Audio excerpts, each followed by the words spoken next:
Warga Kota Ambon digegerkan dengan video amatir yang viral dengan penampakan seperti laut terbelah pada Rabu siang kemarin.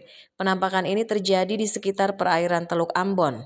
Sejumlah warga yang sementara berada di Jembatan Merah Putih pun ramai mengabadikan fenomena alam tersebut.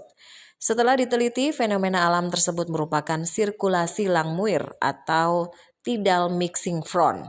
Dosen Perikanan dan Ilmu Kelautan Unpati, Insinyur JJ Watimuri MSI melalui pesan di grup media sosial WhatsApp menjelaskan, efek dari fenomena sirkulasi seperti ini, maka semua objek yang mengapung gerakannya stagnan, yang sementara bergerak karena terbawa arus balik benda mati maupun hidup yang akan terakumulasi dan tersirkulasi dalam zona mixing di batas front itu, termasuk sampah, plankton, dan lain sebagainya.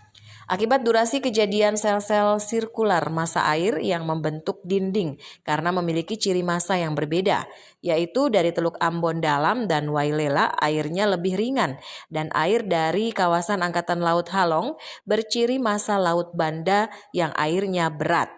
Maka terbentuklah penampakan seperti ini. Hal ini akibat pertemuan dua massa air yang berbeda ciri dan memerangkap semua objek yang terbawa arus dalam zona mixing berbentuk garis. Dua massa yang berbeda itu tidak bisa langsung bercampur tapi saling dorong oleh kekuatan angin dan arus pasut.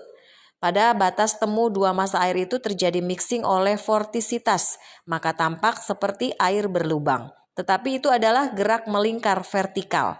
Menurutnya bukan sampah yang membentuk fenomena itu, tetapi dampak dari akumulasi limbah padat yang bergerak stagnan, terbawa arus atau angin. Fenomena ini sudah berulang kali terjadi di lokasi itu. Diharapkan dengan penjelasan ini, masyarakat tidak khawatir akan terjadinya fenomena alam ini.